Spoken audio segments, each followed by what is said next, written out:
Welcome everyone to Your Unity, a show that wishes to spread a spirit of peace and love in the world, one conversation at a time. None of that affects how you are going to change the world. That's right. No, it does not take one person to change the world, but it takes one person to believe in themselves. Yes. That they can make a difference. I love to that. Inspire others. And that's why, for me, I try to make it my purpose now to try to help other people realize their self-worth, because it's so sad that so many of us, we get destroyed based off of what other people have to say. Yeah. I would say do it in your own way, make sure you're doing it on your own accord, and take a risk. Go out there and live your life passionately. Believe in everything that you're doing and believe in the fact that you will accomplish every single goal.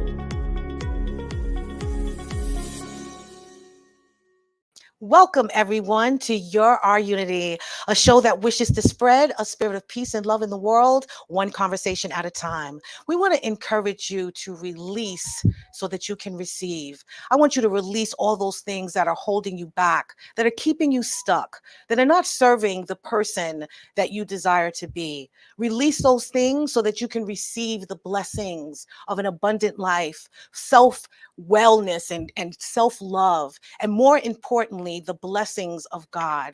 I'd like to welcome you in. My name is LaShawn Walker. Please like, share, and follow. We are on right now. I have not seen you guys in a few weeks, to the point where I almost forgot how to introduce myself here on the show. It's been a few weeks, my friends, but I hope that you guys are out there doing well, soaring for 2024 like we discussed the last time I was here. It's been a couple of weeks, as I said, and there's been so much going on in my world, I cannot begin to tell you. But what have you been doing? It's the beginning of the year. 2024 is here. It's time for us to shine. It is time for us to release those things that no longer serve us, those things that are hindering us from being the best people that we can possibly be. That's actually what I've been doing, my friends. I'm on this journey and I'm not letting up until I am soaring so high above the sky.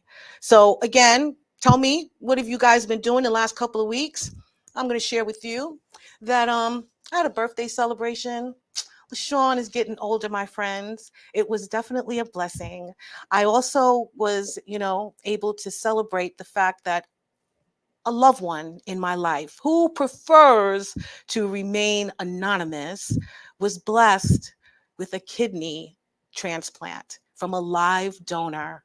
I am so excited and happy for this person. I am thrilled to be part of this journey with them. And it was my birthday present. It was my gift this year that they received this beautiful gift now inside of them, this transplant, this kidney that they have been praying for so long. So my birthday was spent celebrating that, just that, not me, not drinking, not partying, not going out and getting lit like everybody would think one would do on their birthday. Instead, I was just so thrilled and so happy to be helping out someone, caring for someone, being of service to someone who just received a new leash on life by being blessed with a new kidney, by having a renewal of their whole purpose that they wanted in their lives and for what they've tried to accomplish in their lives. So I feel honored for my birthday to celebrate with them, and the fact that they are now on this new journey of healing and recovery. It was such a blessing for me and my loved one, and I'm just praying that they continue to get better, continue to heal. I hope that you guys out there are also hoping the same, so that they can come home and they will be safe and that they will be living out this beautiful blessing that they just received in their life.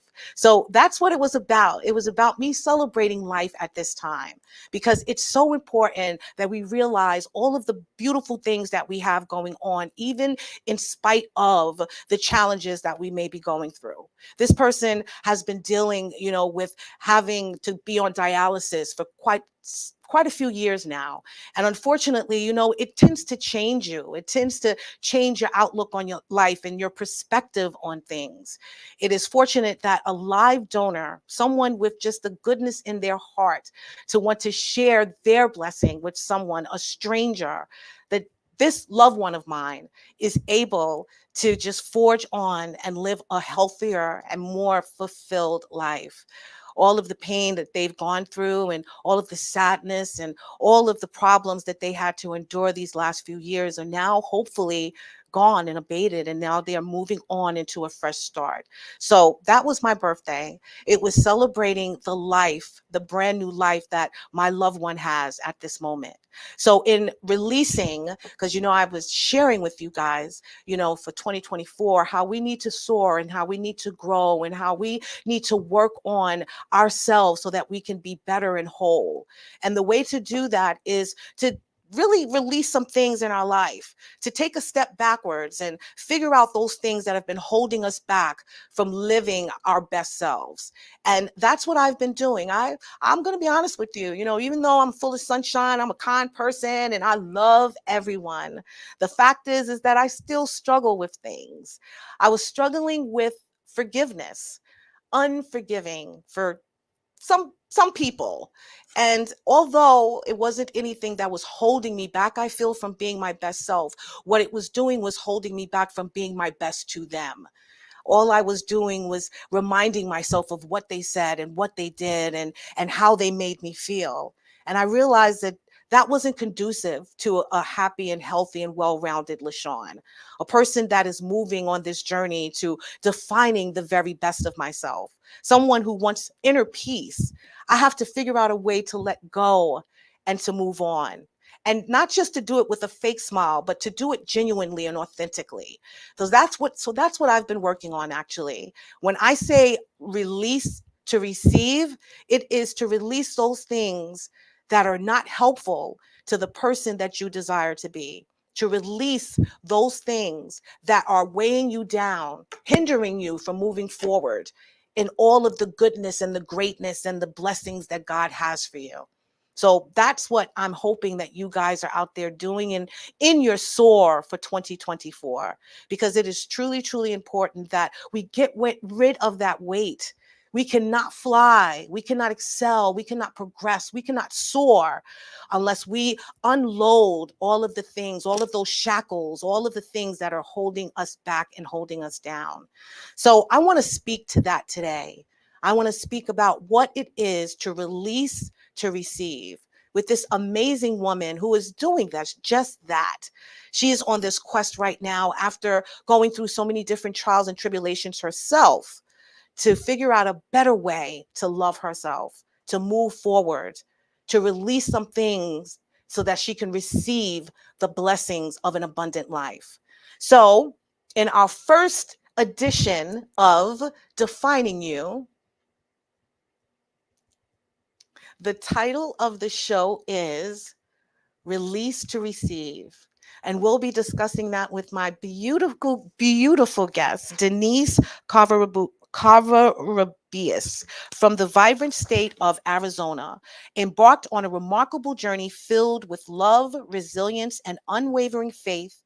At 17, Denise joyfully welcomed her first child, and by 18, she had sealed a bond of love through marriage. As a devoted stay at home mom, Denise adorned her days with part time jobs, sculpting a life that would soon blossom with the laughter of 9 beautiful children, 6 boys, 3 girls, and 2 precious angels watching over from heaven. A devout Catholic, her spirituality isn't just a facet, it's the heartbeat of her being. In the face of unimaginable loss, particularly the passing of her 17-year-old daughter in 2020, Denise found solace and strength in sharing her journey on social media. Her transparency created a space where others too can find support and comfort amid grief, particularly for mothers who feel alone or who have lost their voice. Being so transparent and public has left her family vulnerable to criticism. But undeterred, she continues to share her truth, being grateful for the open door to growth and her newfound passion to pursue her purpose. Denise is really releasing to receive so that she can lead by example.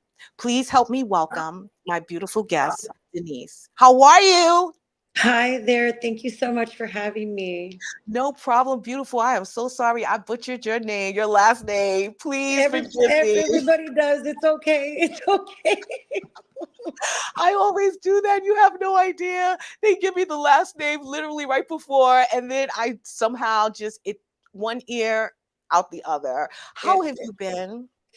oh, the last couple weeks especially has been pretty difficult. We've had some hospital visits and just looking for new jobs and things of that nature. So it's been pretty taxing. 2024 has been taxing already.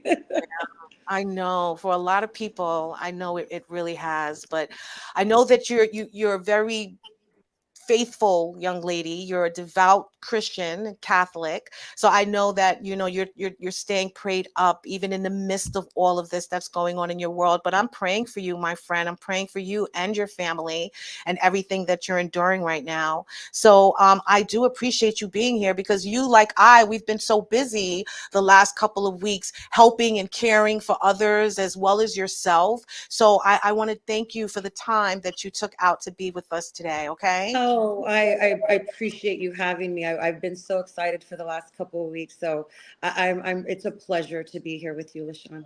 Aw, thank you so much. Well, let me tell you, your story to me is just truly amazing. My niece, came across you on social media, and she just found your story to be so fascinating and just so engaging.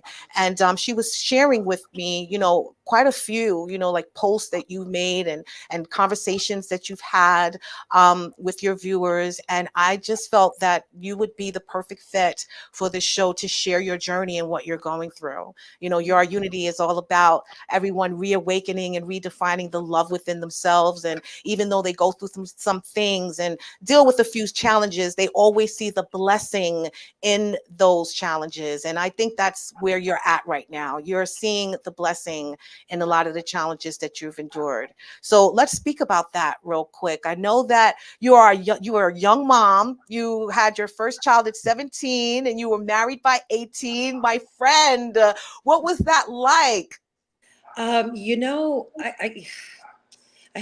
made some really bad decisions in my early teenage years, and then the pregnancy of our first son was just kind of a life change. It just completely transformed me and my husband, and then we kind of just made that decision to commit at a very early age. That as much as all the odds were against us and so many people were like, you're too young for this, and all those other things, and we were already stepping out of the Christian norm of what's acceptable.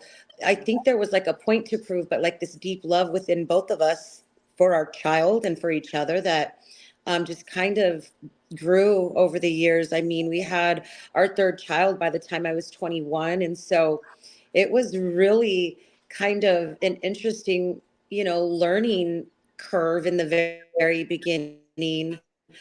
But Wow. growing up with your children is really special. I want my children to do it differently. But growing up with your children is really special. I have a unique bond with our two oldest. As you know, Erin is now passed, but before she was gone, we just have this really close and unique bond with our three older children, and it was just something that shaped us and formed us, and over these years has taught us, with our second batch of children, learning all the things that were the right thing, and then, changing some things that weren't so great, learning as we were coming up as Yes, young parents.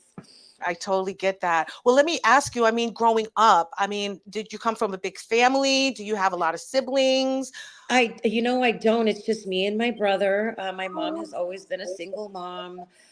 She's been perpetually single my brother's whole life. mm, After she had my brother, it was like just her goal to make sure that we were taken care of and taken care of well. So, my brother and I were latchkey kids, and she had a couple jobs at a time, and mm. I was home just kind of trying to take care of business until like that 14, 15-year-old Yeah. rebellion hit, and then I was like, so But do what I want to do. You can't tell yeah, me yeah, anything. I couple totally years there, hear I was a that. little bit of a mess. So, Mhm. What were your um, aspirations though when you were younger? I mean, I'm sure you had dreams of becoming someone or something other than a mother at that age. So what were your dreams and aspirations as you were growing up? I think for a long time I wanted to be a cosmetologist because I was just very into, there's just a different sense of pride in my generation, I think, as far as our appearance goes. And so that was kind of a big deal growing up. You didn't leave the house if you weren't put together. And so that was kind of important to me growing up. And so I kind of fell into like, let me do your hair, let me do your makeup, mom, and, all those things. And so for a long while, I wanted to be a cosmetologist. And then life kind of Happened. happens, and so here we are. I mean, A um mom and your teenager. Let me ask you about, your feeling, when you found I'm this young mom and now I have to be an adult because technically you were still a child yourself. So how was that process? Adapting to this new situation, you becoming a mother, but still knowing that you're a child yourself.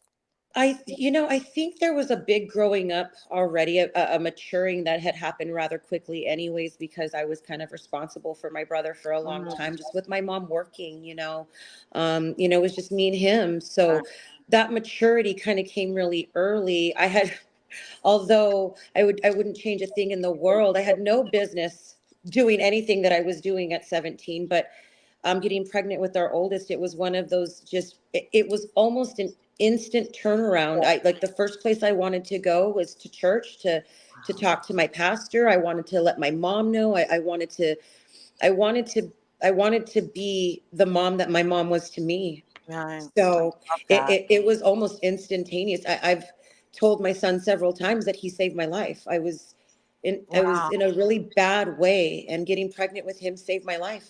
I He love saved my that. life. I love that. I really, really do. And I love the fact that, you did not have to do it alone. You had your husband there, immediately. So many young girls, unfortunately, end up getting, pregnant early and then the father just disappears and now they're single mothers at this young Mhm. age. So I have to give your husband, a a Little pound pat on the back for there. him. Yeah, Yes, a yeah. pound for doing the right thing. I think that's amazing. But I think it's also a testament to your love and your bond as well, because you guys have been together how many years now?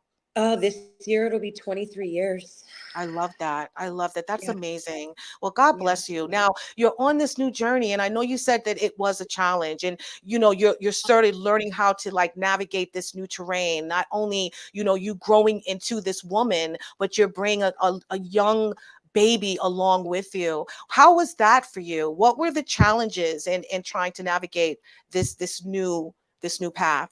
It was actually a really hard challenge because, like I said, like we had our oldest, and then the moment I turned 18, we got married, and we moved out of my mother's home, and my husband got a job right away traveling. So Wow. he was gone all the time. So here I am, this 18-year-old mom with a 6-month-old baby in this 1-bedroom apartment, and all we did was, I took care of Noah, and I cleaned the apartment and waited for Jonathan to come home when he was home for 2 or 3 days, and then he'd be gone a week, and then he'd come home and be home a week and be gone another 2 weeks. And so, Wow.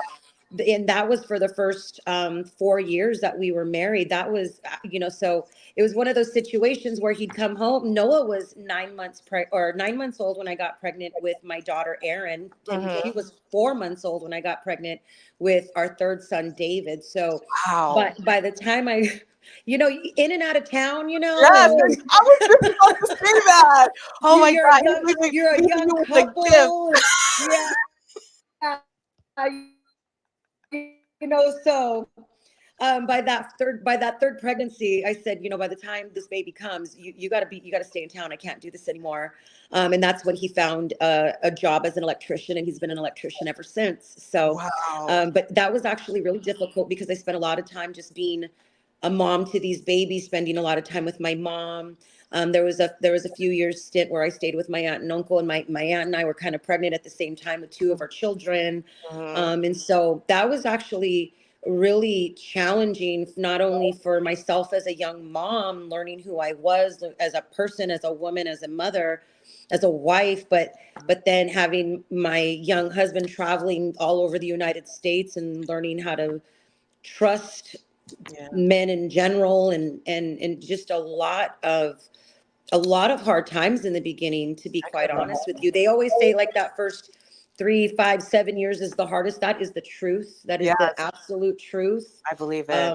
And I think it can be doubly uh, hard when your husband's hardly ever home because he's trying to provide for his family. So Exactly, exactly. No, I totally understand that, but you also have to feel a sense of security in that, and that's hard even when they're living with you and they're with you every single day. We still have a problem with trust and believing them and trusting, that they're doing the right thing. So I totally understand where you're coming from, but I love that, you guys stuck together even through those challenges. Now you're home alone, you're raising these amazing, beautiful babies, my friend. What kind of time did you kind of etch out for you to figure out who you are now as an adult? Because I cannot, believe that, you just saw yourself as just a mother at that time, right? well, actually, that's what was most difficult for me, because for that first 5, 6 years, I was just a mom. I didn't have an identity outside of that. I was just Noah, Aaron, and David's mom, and so that was really difficult for me. I remember there were several phone calls to my mom, just crying because I'm lonely. Jonathan's out of town, and I'm raising these babies, and I don't know who I am. I have nothing outside of motherhood. It actually took my third son David going to kindergarten before I really started to figure out who I was, Mm, dive more deeply into our faith, and then that's when I got pregnant with our twins. So wow. simultaneously, as I'm finally finding my identity as like an individual, as a woman, I Hmm. get pregnant with these twins, and that kind of changes things again, but I was able at that point to kind of continue on to learn who I was and who I wanted to be, not only as an individual, as a woman, Hmm. but as a mother and as a wife, because it took some time. But I in the beginning, I wasn't okay with just being a mom, but I Hmm. know this has been my calling. This is who I am, so I don't Yes. I don't look at it as just a mom or just a wife anymore. This is what I've been called to do. Yes. And now at almost 40, I'm so content in that. I am so content in my role in this world and in my family's life. Yes. Well, let me tell you, for you to have 9 children, there has to be something that you are instilling in them that God is giving you to give to them, which is why your role and your feeling and your title is not just the title of mother. You're a nurturer, you're a provider, you're doing all of these things that these children need, and you're doing it with, the selflessness of not caring about actually who I am right now and what I need. So I love the fact. Tell me, knowing that your mom, raised you, and I'm sure she wasn't looking for you to be a young mother. What are Right. you instilling in your daughters? What are you telling your daughters? So we only have one living daughter now, and Jordan is just the light of our whole lives. She has, older brothers, and of course her father and I, and Jordan just knows that the world kind of seeks and demands of women certain things, and it's okay if we don't fit that mold. It's okay if what we are called to do is just raising and loving our families, and if you don't want that, too, that's okay. Go and do and see some things first before you settle down. Live here until you get married. So Yeah. for Jordan, it's very much because we have two daughters in heaven, and Jordan is our only living daughter now. There's this very big bubble of protection around her to preserve her innocence as long as possible, um, but also to protect who she is and who she's created to be, in her feminine dignity. And she I think she learns that as best as she can. I try to do my best to do that for her, my mom as well. But learning who she is and her feminine dignity, and what that's supposed to look like for her in the Yeah. future. Yeah. And just kind of preserving that innocence as long as we can. She'll be 12 this year, Oh, and she really, she's already got a mommy spirit, and I love that for her. I love that for her. I love that too. And that Yeah. just means that she sees, just your heart, and what you've given to the children, to your children.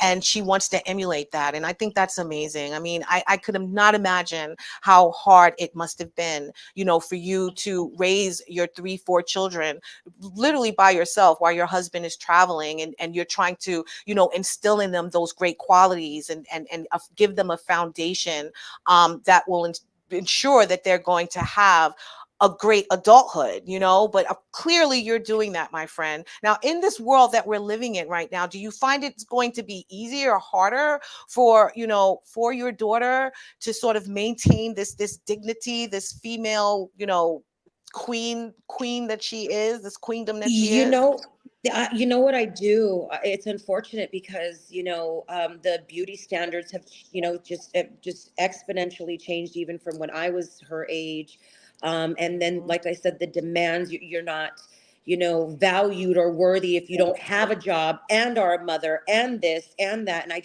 just feel that's very detrimental to women in general, because you can have one or the other, or you can have both, but it doesn't take away from either if you only choose to have one or the other, or you do both. Yeah. So I think it will be that much more I know for her it's going to be difficult in general, having so many older brothers and her dad being so protective. um, but I definitely think for her and I have a really good relationship. We talk about everything, and she comes to me, whenever she has an issue. And so my biggest thing for my daughters is, I know my mom did the very best that she could, but she being a single mom and having to work so many jobs, she just wasn't very emotionally available to me, which was a little detrimental. I think that's why I kind of had like this rebellious side growing up. Right. So that's been more important for me, to be that emotionally available mom to all of my children, but Mhm. especially my daughter, Yeah. um, especially after losing her sister. So, just a few years ago. So, for Jordan, I think open communication with us, and I don't ever want my children to be afraid to come to me. I want them to be, in their head saying, I need to go to my mom first. I want to see what mom thinks, or, what does mom think I should do, or suggest I should, go, Yeah. so I'm trying to nurture and build that as best as I possibly can, just by, I think we place a low value on being emotionally available as mothers, Yep. especially nowadays with as busy as mothers are. Yes. Um, but I think it's so important. I think it's so important to know that they have like that safe space, Mhm. to kind of let go and just, Yes. kind of fall into their mother's arms if they need to. I do. I so agree with that. Thank you for saying that, my friend, because I really do agree with that. I honestly just had a workshop for my business, Defining You Life Fitness Center, last night. And we were sharing so much, about what we need to release in order for us to receive. And we were discussing, something very similar to what you said. Um, when I was growing up, unfortunately, we didn't have parents that were emotionally available to us. It was just do as I say, not as I do. Just fall in line to what I said. Just follow my directions, and that was it. I didn't learn how to cry properly, or how to show emotions properly, or when I was supposed to show or be vulnerable and show these emotions. And I unfortunately passed that on to my kid. So right now, me being that person that grew up in that kind of, emotionally stunted environment, and it wasn't a bad thing. I mean, my parents love me, and I don't want to say, Of mistake course. exactly mistake anyone into believing that I wasn't loved, because I wasn't, and nurtured and cared for. But Right. it's just those little things that you wish you would have had, the ability to just go to my mother and just share what was on my heart and why I wasn't feeling well, or why I wasn't feeling fulfilled, and Mhm.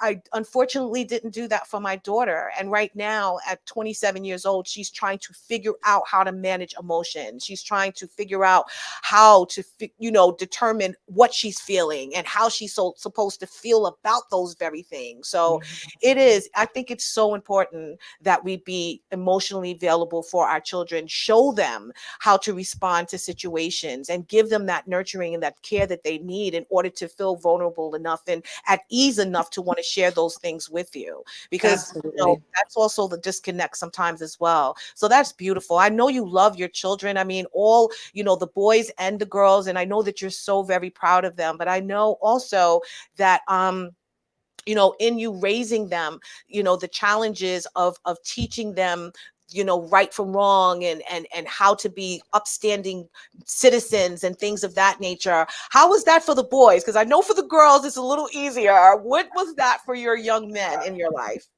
So that's actually been really challenging because for my older children, I was still in a very young space. And so some of those things that I've learned with our second set of children, come a little easier and more natural. But I was still learning a lot of that growing up, especially with, our first child. I think a lot of us can agree that, most of our mistakes are with our first children because we're parents for the first time. We don't know what we're doing.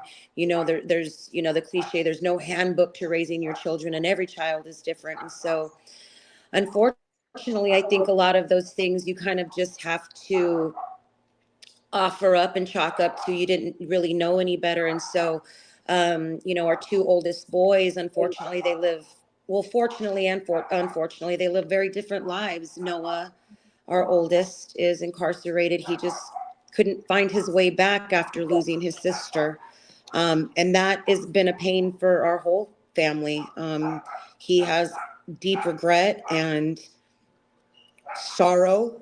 And I, uh, I believe that he had taken on a lot of the family's pain and whatnot on himself after losing Aaron. Lots of regret and unfortunately, we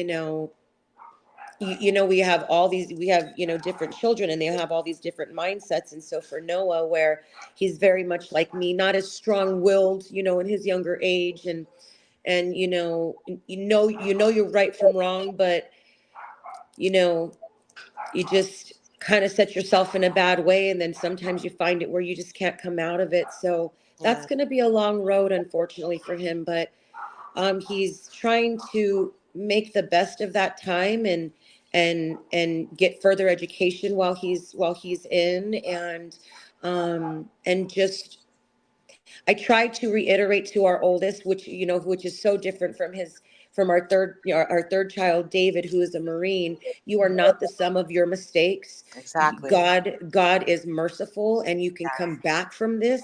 You Yeah. can redeem yourself. Everything is redeemable, Yep. in due time. So Yeah. that's a constant reminder to our poor oldest son, who just couldn't find himself after losing his sister, which is a far stretch from his 19-year-old brother David, who decided he was going to hunker down, graduate high school for his sister, go into the Marines like the moment he graduated. And so now he's getting ready to deploy to Japan in a Oh, couple of months. And he's wow. he's kind of, there are days where I know he regrets being a Marine. Like, what did I do? Well, um, I'm glad that he is going on this new journey and he's exploring the world, and yeah, that he chose, to deal with his sadness and his grief in a different way. And I'm also yeah, praying for Noah, your son, who's incarcerated right now. I know that he's going to learn a lot from this experience as well. I feel like the challenges that we endure are setting us up for our bigger blessing, and I yeah, think that as long as we face them on head on, and that we inject the power and just the faith that we have from above, that there's no way we won't get through it. So I'm praying for him. I know that this was his lesson, and I know that he will find the blessing in it as long as he stays focused, and Yes. he realize it for what it is. So, you spoke about it a few times, and I think, I didn't even want to really go deep into it, but you're here because of releasing to receive, and you've been on a very hard journey since your daughter died in 2020. So I want you to share with us, a little about, that time, what you went through, if you don't mind sharing how she even passed, and yeah, just give us a little insight into your beautiful. No, of course. So of course, 2020, we're all aware that COVID hit and pandemic was, you know, just a thing of this whole world that nobody was really familiar with. And so when we went into lockdown in March of 2020, I Mhm. will tell you what, the first couple months I was like pulling my hair out because I had, 7 kids at home, bored out of their mind. And we're just trying to stay busy and trying to be good to each other. So those first couple months were really difficult. But then, you kind of get into the swing of things and you realize that COVID isn't going anywhere and they're going to keep us locked up for a while. So we kind of just made the best of things. Mhm. And Erin, she's always been like second mom. As soon as I started having like the younger siblings, she's, just always stepped in, wanted to help, wanted to do this, kind of picked up the slack in areas where, I was struggling or what have you. And so, we go through the summer and she had a pretty bad breakup. She was with her boyfriend for a little bit more than a year. And she broke up with him finally. We were so proud of her. And she was just starting to find herself. And so the night that she was killed, it was the day before her senior year. And Man. she said that she wanted to just get out of the house for a little while. And where typically that wouldn't be the case because tomorrow's the start of school, you have to focus. She'd been locked up all summer with their siblings. She just turned 17. I was just like, you know what, you've earned this. Go. Go. Go. Oh my God. So uh we had been gone running errands all day. We got home and I was kind of at the table distracted, and I told her, if it gets much later, I don't want you to leave. It's going to get late. And, so the friend was supposed to pick her up.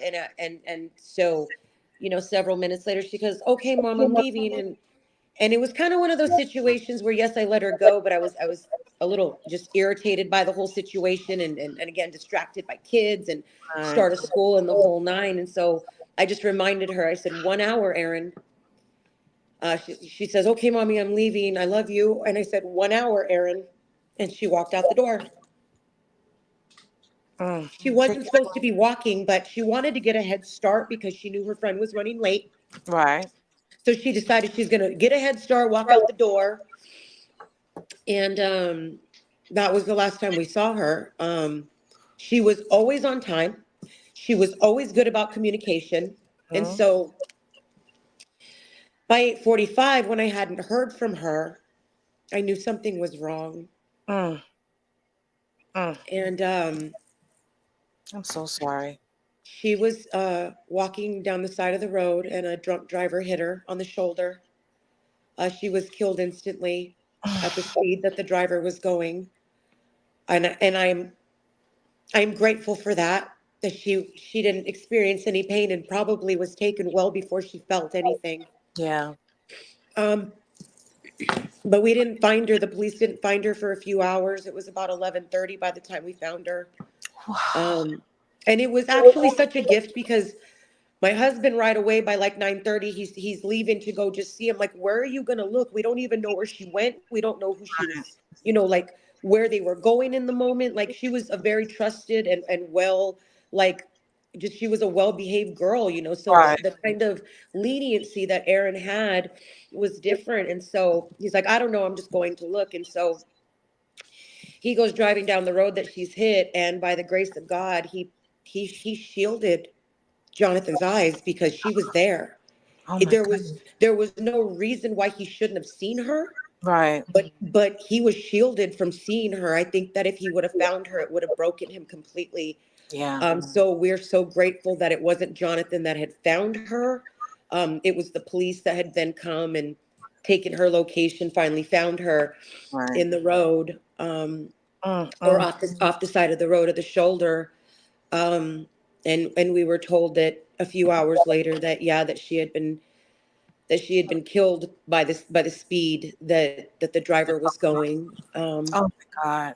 And so that was pretty surreal. I remember that night just feeling like something was wrong, but just saying over and over and over again, Jesus, I trust in you, because that prayer has never let me down. When I have nothing else to say or give or think of, it's Jesus, I trust in you. And in that moment, that's all I knew to do. And I just felt something was still wrong, even repeating that over and over and over again that night. And Mm, it was kind of the beginning of our world just crumbling around us for that first year. yeah. That was We've never experienced that kind of loss before, obviously, and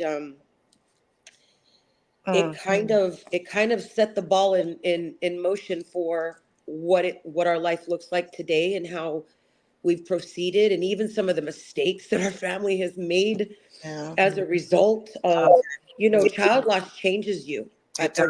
irrevocably. It changes you. There's nothing about your person that is the same anymore. I know. Um, I could imagine.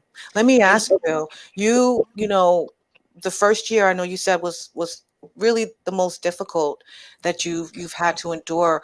What was your life at that time? I know a lot of people when they go through grief, they sort of disconnect, from their family. They disconnect from reality even. I done it when my father passed away at the young age of 56 years old.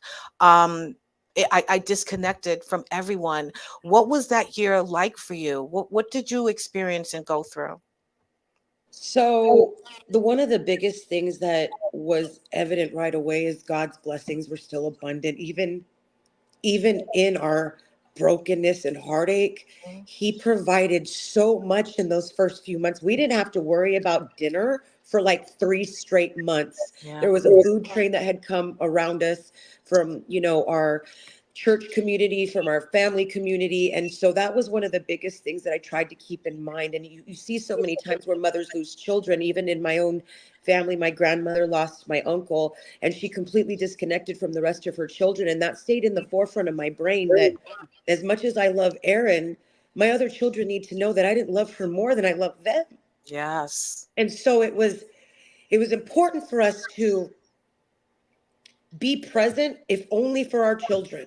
Yeah. But the world did kind of shut down. I was just talking about this in this last week. Notifications were just completely silent. I didn't want anything to do with my phone, and I Mhm. think my husband and I spent the first 2 months on the couch just watching every show that Aaron loved to watch with the kids. Oh wow. So, um, but it was just so utterly important that our children knew Yeah. that we weren't going anywhere, that they were still valued and loved as much as their sister. Yes. And Yes. everything else was just kind of a blur. Mm, Just kind of going through the motions, muscle memory, when Jonathan finally made it back to work, or mhm. when I finally started having to cook for my own family again, those kinds of things. It was just a Right. lot of muscle memory at that point, for the sake of my children need to know that they are loved and valued just as much Yeah. as she is and was. Yeah. And Yeah. so that first year was just a lot of thank goodness, constant reminders from God that how he's still going to continue to bless our brokenness if we allow him, that he Mm, will make something beautiful out of our yes. broken hearts if we let him. Yes, yes, amen. I truly believe that. And I'm glad that, regardless of what you were feeling and how broken you were at the time, that you still showed up for your other children, because you could have really went down the rabbit hole. I mean, I can tell that, that loss is still hurtful to you. And I don't think it's ever really not going to be hurtful. I still cry having conversations about my dad, and it's been 20 years since he's passed.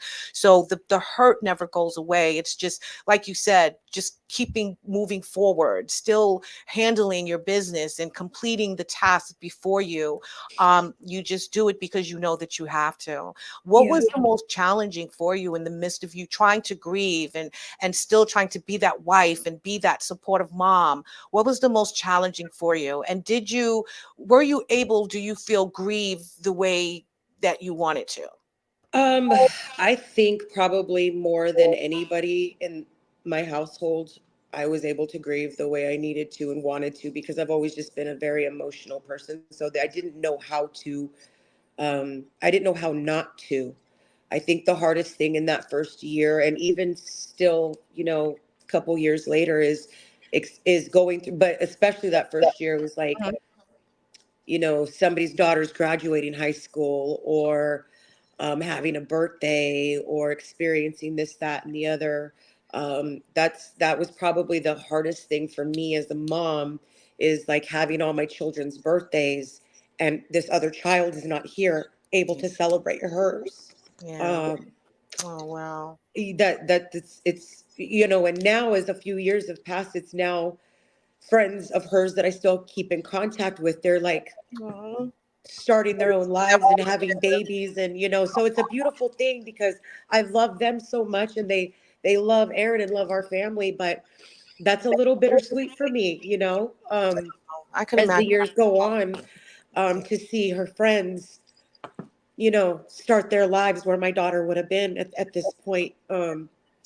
So that's still quite challenging, um, to kind of walk through. But I think more than anybody, I was able to grieve the way I needed to. The other thing was my husband and I figuring out who we were now. We're still parents, we're still married, we still very much love each other, but we don't look the same anymore. We Yeah.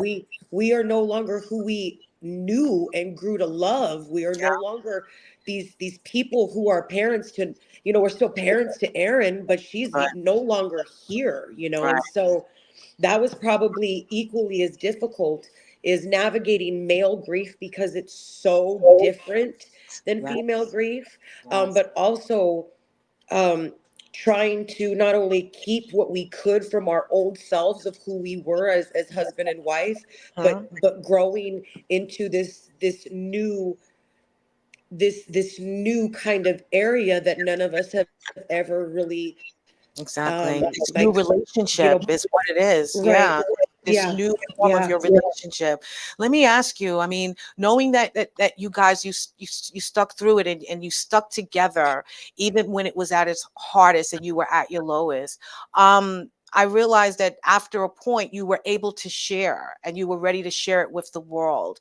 Before time gets away from us, tell me what encouraged you or sparked this desire to share your story with strangers on social media, but how it was honestly a blessing in disguise in helping you heal. Tell me about. Well, I will tell you that's all because of Erin. So during pandemic, she's like, "Mommy, get or, get TikTok, get TikTok." I'm like, "Girl, I am not trying to do another social media page. Like, it's just all drama." She's like, "No, Mom, no, get it. You'll be famous, Mama. You'll be famous." And so finally she convinced me, and at first we were just having fun with it, just random trends, no big deal. And then all of a sudden our whole world turns upside down, and there was something in me that needed to share what was going on. So about 5 days after she had passed, I'd shared a video that went semi-viral. And what sparked it is her TikTok account was linked to mine, and so I Mm, was going through like videos she had saved, sounds that she had saved, and I'd come across this particular sound, "Before You Go," and I lost it. And I mm, decided that I was going to use that sound to share the fact that we had just, lost you. lost our daughter, went semi-viral. And when I decided to finally come back about 3 months later, it was with the sheer intention of sharing grief in a real and raw way, what that looks like as a mom, but also being there for other moms who feel like they're alone in their motherhood, or didn't have the space to share their grief, or didn't have the opportunity to grieve the way they should, because the world are just, be happy and everything's going to be okay. we Yeah. don't we don't honor death in that way, when we just devalue what grief actually does for the Does. healing process. Exactly. Yep. And so without Aaron, I never would have had the account to share what was going on to begin with. But then months later, wouldn't have had really the platform to say, hey, I'm here for you through my grief. Let's do this together. I needed something myself. After my husband went back to work and the kids went back to school, I was home by myself wrapped up in this grief, not knowing what to do with it. And I decided one day, well, I'll go live. And it was like 7 people on live. But that 7 people grew Wow. um, exponentially, and now that's just kind You of the have a premise of whole where tribe. we. Yes. Now you have Yeah, a whole family, you have a whole tribe that supports you, that also is encouraged and inspired by you and your story. And that's what I think is so fabulous. I really, really do. I mean, you took that grief and you turned it into good. And I feel that you've done that by reaching out to so many people that are going through the same thing, challenges that you're going through. And they see how you're moving in grace, with grace I through those. try. Yeah, I no, try. I can tell. I know it's a hard fought try. I know, but the fact is that you're showing up. You're being transparent and authentic. Some people find it quite hard to do that. And I understand. I mentioned in your bio that you get some criticism, for putting yourself out there and being open and honest. But again, the criticism I'm sure does not outweigh all the positivity that you're pouring into those viewers, those people that are a part of your social media. So I am so happy that you decided to receive that love, that outpouring of love from others by what you were sharing. So tell me, how did it feel for you to finally get it off your chest and sort of, you know, be able to help others on their journey who are experiencing the same grief that you're experiencing? It's been extremely healing, but there are some things that are very difficult. There are times where I hear other people's stories, and it just kind of tears me up all over again. But for the most part, it has been extremely healing to just be present for other people, and share that experience. Or if I'm always very open. If you're asking for advice, I'm going to give you the best that I can, but it doesn't mean that I'm right. It doesn't mean what's worked for me is going to work for you. Right. But I think I know it's been just this enormous blessing from God that He wants. I know that it sounds kind of silly, but I've really looked at in the last couple of years as a ministry on TikTok. I've connected with women as mothers, or as grieving people in general, and for me to kind of offer a safe space, which I've been told. I didn't give that to myself. It's what people have told me, to offer this safe space for people to just cry, or just be present, or just watch me, to take their mind off things, or what have you. Not only has it been a gift for me that I feel so blessed by, because God is so good in that way, because without that support, I don't think I would be the same person that I am today. But having like purpose in Hmm. the grief, in the traumatic loss of Aaron, Yeah. um not only for my family first and foremost, my children and my husband, but for others outside of that circle who experience these things and don't feel like they have people that they can count on, or a safe space to grieve, or just or share their grievances as a mom or a wife. It has been extremely healing for me, and I've a lot of growth. I've made some pretty awful mistakes in the meantime, because I'm still human, and broken in a lot of ways. Yeah. But people sharing their stories, their experiences with me, has helped me like look at the bigger picture. Light Hmm. bulbs go off, and I'm just like, okay, this is now where we can regroup and refocus, and what can I do now to be better. Right. um I and love and it. that's kind of just where the goal is now. And sometimes we kind of fall backwards, because Of there's course, we're there's human. this hiccup and this Yes. pothole and this big old mountain in front of us. Yeah. But I've still tried to. One of the biggest things that I tell people is living in gratitude, no matter what.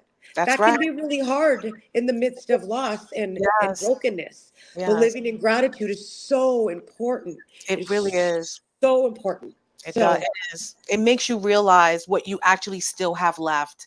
And you have so much left. You have so much still here. You even have your daughter still here watching over you, guiding you and showing up for you. You know what I mean? she Trust and does. believe she is your heavenly angel, my friend. And she's the one that's allowed you to want to be able to share, to have that ease of being transparent and being authentic and sharing your grief, because a lot of people can't do that, you know, and a lot of people can't even face it for the most part. So the fact that you're willing to share it with strangers so that you can be of help to them, so that they can lean on you, I think is admirable. I think it is amazing. I am so happy that you are moving forward in your journey, that you are staying faith filled, and that you're staying prayed up as well. And you realize that there's so much more in store for you, my friend. There really, really is. I think this challenge has stirred you in the direction of your purpose. No longer are you just a mother of 9 children. You know what I mean? You are a woman now with a passion for serving others, for being that voice for the voiceless, for standing up, you know, and sharing your story so that others can be encouraged. So I love that, and I'm so proud of you, and I'm grateful for you for being here and sharing your story. So we're about to wind down. I want you to tell me real quick anything that you would like to share with our viewers. Tell me what's on your heart. Oh, Take your I time. think I just when things look really dark, there's always just like almost this lightning bolt that's sent to me when I most need it, which kind of revives me into that spirit of gratitude. And you're right, I've always had a heart of service. And the biggest thing that I share with people on live or certain conversations is if you want to change the world, go home and love your family. Yes. Those aren't my words, but that Mhm. is something that I live by. You want to change the world, go home and love your family and live in gratitude.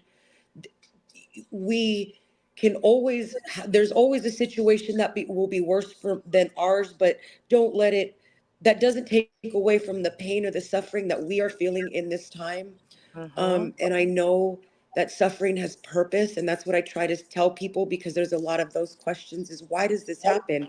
Why do these bad things happen? Why do I have to go through this? Mhm. There is purpose in suffering. Yes. Yeah. And and just by going home and loving your children and your spouse or whoever with all your heart, with all your soul, loving God with all your soul, all your might, all your all your Mhm. mind, You will do it that. really just there's a fullness, there's a joy Yeah. that nothing else can bring, that Break. nothing that only that can satisfy and fill that joy, that fullness, I is love it. when you're living in gratitude and I love serving it. your family and loving them to the best of your ability. Well, I'm so glad that that's exactly what you did, my friend, and it is showing. Thank you for releasing the past and the sadness and the grief so that you can receive the abundant blessings that God is uh, about to trust me. I'm It's gonna trying, happen. friend, I'm trying. You so much, my friend, for being here. Please do not go. I want to share real quick with everyone the Dare to Be You. And the Dare to Be You is: sometimes you don't realize the weight of something you've been carrying until you feel the weight of its release. And that's exactly what my beautiful friend has shared today. We want to put up your information real quick, please. Thank you so much, Denise, for being here, for sharing your story, for being just so honest, so real, and for allowing us to just see a little sneak peek into your world, and how you're able to turn it into, a blessing and make it better for you and your family, and to raise your kids with the fullness of love that they deserve. deserve. So thank you so much for being here. I want to thank all of you as well for tuning in to another episode of Your Unity. I hope to see you next week. And please remember that peace and love is in the palm of our hands. Let's go out there and be some love, give some love, and just share some love. Thank you so much, Denise, for being here. You know we're going to have you back, my friend, okay? It's been my pleasure, and I would be so happy to be back. Thank you. I love you, and I want you guys to have a great night. You too.